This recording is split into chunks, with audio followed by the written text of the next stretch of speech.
I'm Captain Kirk! I found something strange happening to me as I watched episode 7 of Rings of Power the other night. I actually felt entertained.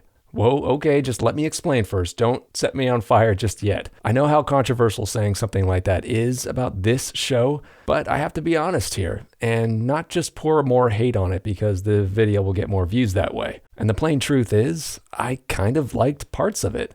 That's not to say that there aren't problems with it, because there are. But I'd like to go over what I thought worked in the episode first before I talked about what didn't work.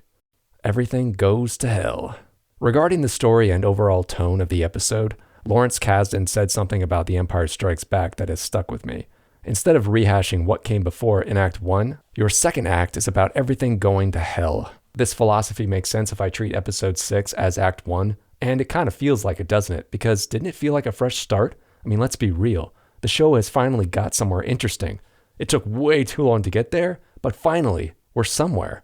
The quality of this episode is nowhere near the same level as Empire, you know that. But the feeling of running scared was somewhat similar, and surprisingly, it actually had an effect on me. I found myself caring about these characters for the first time since the series started. I felt genuine sympathy for them, even shockingly, Galadriel. So, believe me, I'm still having a hard time diagnosing my own reaction to this. But in this episode, Morfydd Clark was actually given the opportunity to play a different emotion. She was still stiff and reserved, but it wasn't like before when she was nothing but posturing and arrogant. Here she was subdued, the weight of guilt keeping her down. She feels responsible for all the life she knows has been lost, and you know what? She should feel guilty. Her obsession for revenge brought everybody here. Sure, she played it up as a noble cause, but that was all bullshit. A convenient lie she let herself believe so she could continue her selfish quest. Her actions have consequences that affect other people. It's not all about her. That's obvious to all of us. But to her? I'm not quite convinced this is character development yet, but we'll just have to wait and see what happens in the next episode. But I do have another theory. The change of directors. Has anyone else noticed this? The first 5 episodes were directed by Wayne Yip, but the last 2 episodes were directed by Charlotte Brandstrom, and it looks like she's going to be doing the next one too. It's quite possible that this new director is just a better director, and somehow getting better acting from the actors. Maybe letting them stretch their acting muscles a little, and maybe interpreting the script in a slightly different way. Who knows? But I sense a difference. At the start, Galadriel runs into Theo, and surprisingly, it's pretty much just the two of them for the rest of the episode, carefully making their way to the Númenórean encampment. What I liked about this pairing was that it allowed me to see Galadriel in a whole new way, as sort of motherly. She was very protective of Theo, compassionate, and she didn't talk down to him. Giving her character a chance to show these womanly qualities was a breath of fresh air for me. It opened her up and gave her some much-needed dimension. Sigourney Weaver pulled this off fantastically in Aliens, combining strength and leadership with tenderness. Galadriel is nowhere near that character's level. There's just a hint of it here, but it's an okay start. But I do hope the show develops this side of her more. The Queen Regent. She is not a very interesting character, but possibly blinding her for the rest of the series, I think was a good idea. I don't think the show will stick with it. In fact, I think she will miraculously regain her eyesight in the next episode. But I hope the show takes this risk a bit further and just keeps her blind for the rest of the series. Crippling her in this way let me feel some sympathy for her, which surprised the hell out of me. But she now has a major handicap, which means there will be struggle. That's good. Taking a character to this place of disadvantage forces them to rebuild themselves from the bottom up. It's either that or self-destruct. But if a story tells itself right, I'll follow the characters on that journey and hope they succeed. Elendil. I had hopes for him, but those hopes were mostly squandered. The show turned him into just a minor player in the schemes of women, relegating him to just standing there sometimes, not worthy of being included in their important discussions. What I did like about him was that he was a man bound by principles, which means he has a lot of self-discipline, but the show didn't do much with it. Until now. Finally, he has some conflict, as those principles are not in line with his feelings. He fears his son may be dead, and it's given him doubt for the first time. Is the sea always right? Maybe not. This is a good place for people to connect with a character. Doubt is a very relatable thing, and it can be even more impactful when the strongest of us feel it too. Picking up the pieces. So now that everything has gone to hell, everyone has to slowly get themselves out of this new world of shit they have suddenly found themselves in. This always reminds me of how delicate so-called order is. Everything may seem stable and secure, but it can all disappear in an instant. Now these characters finally have something clear and definitive to struggle against, not just some vague threat looming over the horizon. They are forced to face it head on, which challenges the characters' resolve. It makes for better drama, and I think the episode was successful in getting to that place.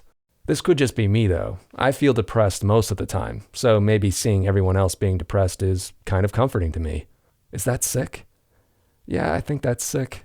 Anyway, so those were the good things. Women are the strongest and the bravest. I think they're making a mistake doing this. I don't have a problem with women having these qualities, but they're just taking it too far. Not allowing the lead female characters to show fallibility and traditional female qualities is unrealistic and thereby very problematic because it's completely unrelatable. I can't connect with a character that doesn't show any kind of weakness, fear, or self-doubt. Keeping them stolid is a surefire way to bore your audience. Good job, guys. It's clear that the showrunners J.D. Payne and Patrick McKay have an agenda. They've been living in Hollywood land for so long that they've been brainwashed by the system, becoming just another recycled crappy product of it. They would no doubt hate me, and considering what they said in that Hollywood Reporter puff piece, would denounce me as patently evil too.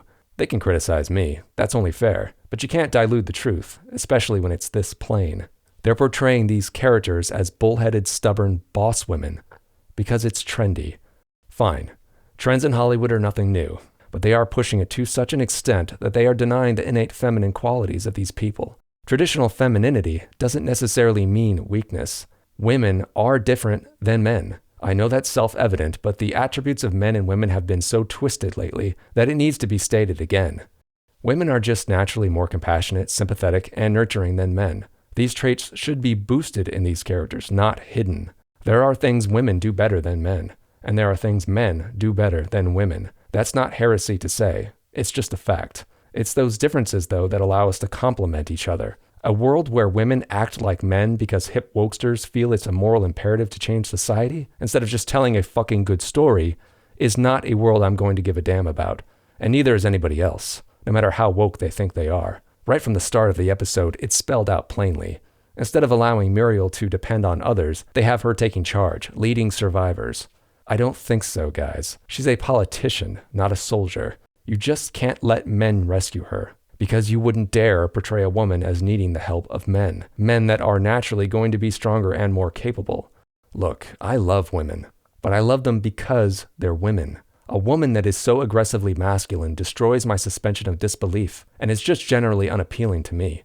However, this reliance worked okay between Galadriel and Theo, but that's because Theo is a child, inexperienced. He would naturally depend on an adult, but these are grown men here. Yes, she is their queen and maybe they're just following orders, but no, I don't think so. She's clearly led a very sheltered and pampered life. It strains reason to accept that she would have more resolve in this situation than these trained men.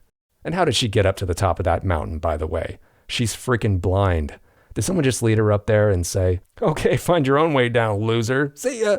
It's in this scene, though, that Elendil shows his first real sign of coming undone.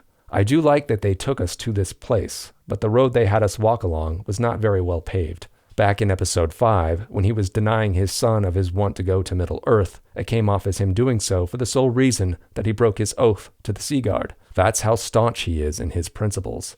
Okay, fine, but what they missed here was an opportunity to allow Elendil to falter because his emotions got in the way. The real reason he could have said no to Isildur could have been because he didn't want him to get hurt, or even killed. Yeah, you could argue that that message is buried in the subtext of the scene, but I don't think so. The writing is not that good. If that subtext was there, then his anguish and regret here, especially over rescuing Galadriel, would have had much more weight and been a real gut punch. Instead, it's just generally sad. Then there's Halbrand, who looks very immobilized, but then a second later gets up, walks, gets on a horse, and rides away. Come on, guys. If you're going to go to all this effort making Galadriel such a strong, tough cookie, then why not just have her pick up Halbrand and carry him all the way to wherever they're going? Now that would have been a memorable moment. Nice job dropping the ball, guys. Then there's Elrond and Durin. Not much happened here, which is why I didn't mention it, but they did find more Mithril. The significant thing is that Durin was willing to betray his father to help his friend, which helped strengthen a friendship which, quite frankly, I didn't think was that strong to begin with. Oh yeah, and the Harfoots came back. But who the hell cares?